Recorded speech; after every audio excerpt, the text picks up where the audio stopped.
बच्चों, ये उत्तर मुगल काल का सेकेंड पार्ट है। तो हम इससे पिछले वाले में 5 मुगल शासक के बारे में पढ़ चुके हैं।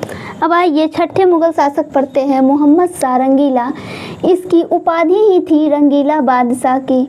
ये इनका कार्यकाल 1719 से लेकर 1748 तक रहा। इन्हें भी राजा सैयद बंधुओं ने बनाया था, परंतु ये सैयद बंधु का अंत अपने कार्यकाल में कर चुके थे।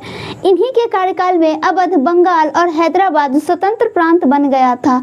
इन्हीं के कार्यकाल में ईरान का नेपोलियन कहा जाने वाला नादिर शाह आक्रमण किया था 1739 ईस्वी में। और ये जब आक्रमण किया था ईरान का नेपोलियन, तो ये ले क्या गया था मयूर सिंहासन और कोहिनूर हीरा यहाँ से ले गया था। अब मयूर सिंहासन पर एक क्वेश्चन पूछ लिया जाता है कि मयूर सिंहासन पर बैठने वाला आखिर मुगल शासक कौन था, तो ये मोहम्मद शाह आ जाएंगे। और नादिर शाह को बुलाया किसने था, तो शहादत खान ने नादिर शाह को बुलाया था। अब इसके बाद मुगल सत्ता पे अहमद शाह आ गए। अहमद शाह का कार्यकाल 1748 से लेके 1754 तक रहा। अब इनके कार्यकाल में जैसे ही पता चला कि मुगल सत्ता कमज़ोर हो रही है, तो फिर से आक्रमणकारी आ गए। तो इनके कार्यकाल में अब्दाली आक्रमण हो गया। ये जो अब्दाली था, ये महिलाओं के ग्रुप में यानी हिजरों के ग्रुप में चलता था। इसके बाद आलमगीर द्वितीय का कार्यकाल 1754 से लेकर 1758 तक रहा। इसके कार्यकाल में एक इम्पोर्टेंट चीज़ हुई, जो कि प्लासी का युद्ध। तब तक मुगल सत्ता कमज़ोर हो चुका था। इसके बाद शाह आलम द्वितीय का कार्यकाल 1758 से लेकर 1806 तक हुआ। इसका मूल नाम अली गौहर था। इसका मूल नाम शाह आलम। कभी कभी क्वेश्चन पूछ लिया जाता है, जहां हम बताते हैं क्वेश्चन पूछता है, आप इस बात को रिकॉल कर लीजिएगा। मूल नाम अली गौहर था। तो एक क्वेश्चन पूछा गया था बिहार पीसीएस में कि अली गौहर मूल नाम किसका था। उसमें शाह आलम दिया गया था, मोहम्मद शाह दिया गया था और एक राजा का नाम दे दिया गया था। तो अली गौहर, आप ध्यान रखना, शाह आलम का नाम था।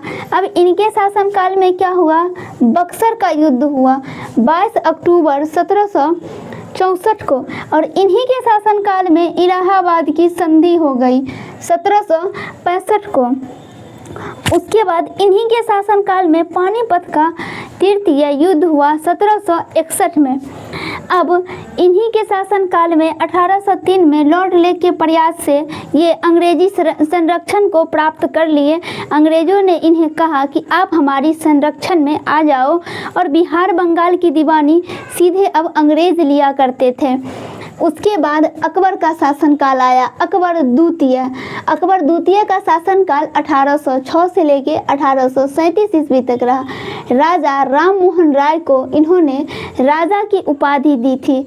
अकबर के बारे में बस एक छोटा सा यही है कि राजा राम मोहन राय को राजा की उपाधि किसने दी थी। ये इस बात से इम्पोर्टेंट है, जब आपको राजा राम मोहन राय से क्वेश्चन पूछा जाता है तो ये जरूर पूछ लिया जाएगा कि इन्हें राजा की उपाधि किसने दी थी, तो अकबर द्वितीय ने दी थी। उसके बाद बहादुर शाह द्वितीय का कार्यकाल 1837 से लेकर 1857 तक रहा। इन्हीं के शासनकाल में 1857 की क्रांति हुई थी, जिसका नेतृत्व बख्श खां ने किया था इनके तरफ से। इनकी मृत्यु 1857 में जब पराजय हो गया, तब इनकी मृत्यु अंग्रेज ने इन्हें रंगून भेज दिया। इनकी मृत्यु रंगून में 1872 ईस्वी में हो गई। ये पोयम लिखते थे, जफर के नाम से खुद पोयम ये लिखा करते थे। ठीक, अब एक बुक के बारे में दिया गया है, जिद मोहम्मद शाह। ये एस्ट्रोनॉमी का बुक है। इसके लेखक जय सिंह हैं। ठीक है, तो आप ये जिद मोहम्मद शाह है, तो ये मत सोचिएगा कि कोई दूसरा बुक है। ये एस्ट्रोनॉमी का बुक है, जिसके लेखक जय शाह है। आज के लिए इतना ही। नेक्स्ट हम अगले वाले वीडियो में लेके आएंगे।